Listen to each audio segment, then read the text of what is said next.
Can you remember the feeling? That first moment you stood on the edge of a great canyon or beneath a forest so tall the sunlight barely touched the ground. That humbling, breathtaking realization that you are part of something ancient and immense. That feeling is the inheritance we were given. It is a primal connection to the earth itself. A century and a half ago, our ancestors, visionaries like Teddy Roosevelt, recognized that these sacred places, these cathedrals of nature, were not commodities. They were our national soul.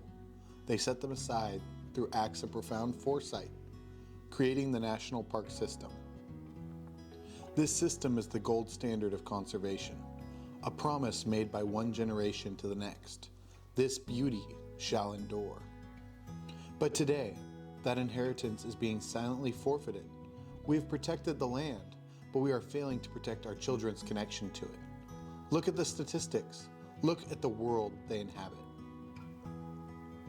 The evidence is clear. We are raising the most indoor generation in history. Consider these facts. Pediatric researchers have linked a lack of time in nature to what they term nature deficient disorder, a non-clinical term that encompasses rising rates of childhood obesity, anxiety, and attention disorders. Studies show the average American child spends less than 30 minutes a day in unstructured outdoor play, while spending over 7 hours in front of screens. This is not just a lifestyle choice, it's an ecological imbalance in their development. Their minds, designed to navigate complex, three-dimensional spaces, are instead confined to two-dimensional interfaces. In nature, children engage in self-directed play that builds cognitive flexibility. They encounter risks that teach them caution and self-reliance. They use their senses to observe biodiversity, which fuels curiosity. When we trade the majesty of a redwood for the flicker of a pixel, we are making a cognitive trade-off that fundamentally limits their potential for wonder and learning. The logical conclusion is this: their health, their happiness, and their future stewardship of this planet demand a correction. They are the places where parents and children truly see each other, stripped of distraction. Give them the unforgettable gift of lying back at night and seeing a sky so black and so deep it makes them gasp. Give them the strength that comes from conquering a challenging trail.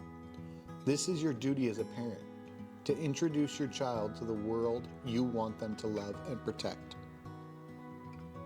The National Park Service protects these incredible, accessible resources for you.